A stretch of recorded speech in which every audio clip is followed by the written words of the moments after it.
Hello WhatsApp guys, আজকে আমরা সরকারি কলেজের ভিত্তি যাইমু। আমরা এখন রাতন ভাই ফোন দিয়েছেন যে সরকারি কলেজের ভিত্তি যাইতাম দরকার আছে। তো আমরা ভাবলাম যে ভাইয়ে যেহেতু যেমনি সরকারি কলেজের একটা ভিডিও করি, যেহেতু পরিবেশটা বাক্কা দিন পর যাইমু। তো আমি যাওয়ার রওনা দিলাম। তো আস্তে আস্তে আপনারা দেখা যে গাড়িগুলি রোডও খুব নিরাই আর অনেক রোদ কিতা হইতাম আপনার গরমে হয়ে মাথা নষ্ট হয়ে গেছে। তো দেখেন আপনারা গাড়ি ঘোড়া খুব চলে এখন, খুব খুব মানে সুন্দরভাবে গাড়ি ঘোড়া চলে, কোনো প্রবলেম হয় না। তো ফাইনালি ঢুকে গেলাম আমরা সরকারি কলেজের ভিতরে। ঢুকিয়ে দেখলাম যে পাইলকে দেখা করি এসেছি, তো হইলাম একটু ভাবলাম যে ভিতরে ঢুকি, কারণ আমরা বাক্কা দিনে ঢুকলাম আর দেখি কিলান আগের লাখানো রয়েছে নি, দেখি না আগের লাখানো মোটামুটি রয়েছে সপ্তাহ।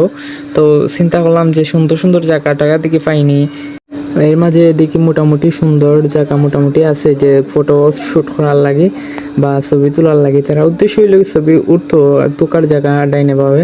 তো ভাবলাম দেখি সুন্দর জায়গা পাইলাম নি, আর ও দেখলো এগিয়ে পরেও সুন্দর জায়গা আছে সামনে। তো এখান থেকে রিটার্ন করে আমি আনলাম, বললাম আবার দিয়ে দেখি খুব সুন্দর নিয়ে জায়গা থাকতে পারে। তো দেখতে দেখতে আমরা যখন দেখলাম যে মানুষজন আসেনি, কারণ মানুষ থাকলে হয়তো শরম লাগবো বা এর ফটো উঠতো না, যে ফটো এর মাঝে পাখি তুলে নিলাম ফটো। তো তোলার পরে দেখলাম ফুলের বাগান ইয়া দেখলাম যে মানুষ আসেনি, এর মাঝে দেখলাম ফুল খুব সুন্দরও লাগে। ও মাই গড, কেরান হুঙ্গিল্লা পাখা দিয়া কেরান হুঙ্গিল্লা, আমি যদি উঠতে পারতাম ইলান। তো আমরা ছবিও তুলি, আমরা ওরা আস্তে আস্তে আর যাই কি বাক্কা সময় প্রায় ঘন্টা খানিক হয়ে গেছে, সব করে দিলাম। তো ভালো লাগেন না এখানেও যাইতে আমরা এখানেও। তো আমরা আস্তে আস্তে রওনা দিলাম যে বাড়াইবার লাগে। এর মাঝে দুঃখে আস্তে আস্তে মরে যায়, এর মাঝে তার ফোনও আইছে একটা। ও দেখতে দেখতে আমরা যে গেটের মুখে আমি দেখলাম যে ওটা বিল্ডিং যদি রং টাং করে হইতে সুন্দরও লাগলো অনেক। যাই হোক সরকারি তো এটা, কারণ সরকার যে সময় চাইবো ওই সময় রং করাইব। তো সংকটাইলে ওখানে আর কি সুন্দর লাগলো না বুঝছেন নি। আর গাছগাছালি খুব সুন্দর আছে বা সব তো সেটার মোটামুটি ঠিক আছে।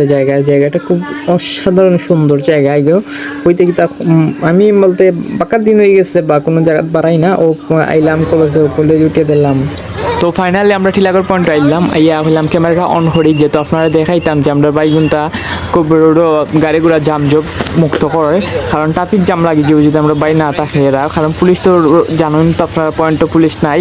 তো আমরা বাই ইনতে যে গাড়ি ঘোড়া দিয়া মানে খুব রোদ, তারা খুব কষ্ট করে যে গাম জোরের বা গাড়ি ঘোড়ারে বা সাইডদের বা ইয়েদের, কারণ তারা যদি না থাকতো তাহলে জামজট ইয়া মানে কোন সময় জাম লাগিয়ে গেল অনেক। কারণ একজন রৈদর মাঝে যদি বা কেউ খাড়ায় আসলে রৈদ টিকতে পারতো না, এত গরম কিতা হইতাম পারে। আজকে গরম বেশি ভাই আনতে তাও কেপ টেপ লাগাইয়া। তো একজন দুজন না বাক্কা 6জন আছেন বাইরা, তারা বা জামজট মিটাইরা মানে ঘন্টা কেউ রেস্ট লইরা কেউ ইয়ে করা। আমরা বাইয়ান খুইলে হইতো না, তো আফাইনও আছেন কিছু আফাইন যারা আছেন এরাও বা গাড়ি ঘোড়ারে ইয়ে দিরা সাইড দিরা মানুষের বা সাইড দিরা বা রাস্তা ইয়ে পাস করাইরা।